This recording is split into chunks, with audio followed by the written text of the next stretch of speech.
Hey buddies, welcome back to AmassGames. My name is Simon and today I'm bringing you the list from 75 through to 51 of the most viewed board games on the website boardgamegeek of all time.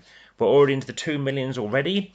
In at 75 we have the granddaddy of the starting point for worker placement game. It very much inspired Agricola.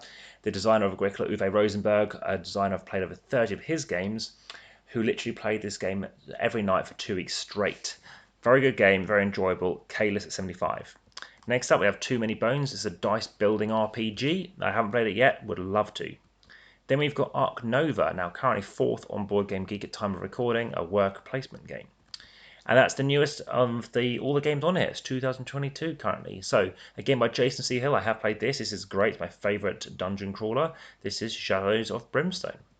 Next up, we have Time Stories, an excellent cooperative game involving you splitting a party up, using time to move around various locations. It's brilliant. Next up, Cosmic Encounter. Now, this is the original Cosmic Encounter. It's very interesting, this kind of negotiation game. Next up, we have King of Tokyo. This is pretty much like a Yahtzee style game involving area control. Next up, one of my favourite games of all time. This is Stone Age by Z-Man Games, an excellent worker placement game. Then we have Le Havre, another Uwe Rosenberg game. This is the complete edition, apparently. Then we have another game by him. Strangely enough, we have A Feast for Odin. Look at how close next to each other they are. Then we have Splendor from 2014. Did not win SPIEL.digital. An excellent game, though, and you will find my SPIEL.digital video channel on here, too, if you want to see my playlist for that. Also, make sure you do check out the subscribe button, hit that, and the notification bell to check the top 50 for this list as well. Please do share as well. Hit that thumbs up button, and let me know in the comments on YouTube what your thoughts are on this list. Lastly, if you do go through via Linktree, there's occasionally competitions. They are time sensitive, so keep checking back. But also you can support the channel via Patreon and follow over 2,500 posts on Instagram and also Facebook.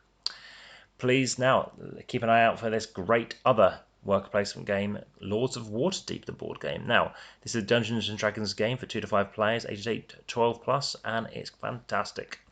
Then we've got another fantastic game, a game I predicted would be SPIEL.digital, one of my 7 predictions of games in a row that would go on to be nominated and win. An excellent game by Volodya from 2015, top secret word game. Then we have Brass Lancashire by Martin Wallace. So this isn't Brass Birmingham, Brass Lancashire by Roxley. Very interesting. Roxley is a Canadian publisher. Then we've got Concordia by Matt Gertz, 2014. Excellent game by PD Verlag. Then we've got Azul. I've met the designer. We've both played before breakfast with our respective wives. It's the 2nd edition. I have a 1st edition copy. Very happy to get one of the last available copies in the UK. And then we've got June Imperium. Now, this is a deck building game with all kinds of other stuff going on. The worst possible hand you can ever get, less than 1 in 5,000 chance. That is a bad game for me if they hadn't figured it out. But it is by Paul Denon, who did the Clank game we talked about in the last video by Legendary. Then this is the 2nd edition of A Game of Thrones, the board game. Again, it can take 6 hours and you can get knocked out after 90 minutes, as What Happened to My Same by Christian T. Peterson. We've then got Memoir 44. Now, this is another game by Days of Wonder, and yeah, it's a highly enjoyable game. I highly do recommend it. This is a game that also happened to do very well. It's one of the best-selling games, I think, for Days of Wonder 2. Next up, we have got Twilight Imperium. This is the 3rd edition now. I've played the 4th edition numerous times. I haven't played this edition, though. And maybe, I don't know, the 4th one is going to be on this list.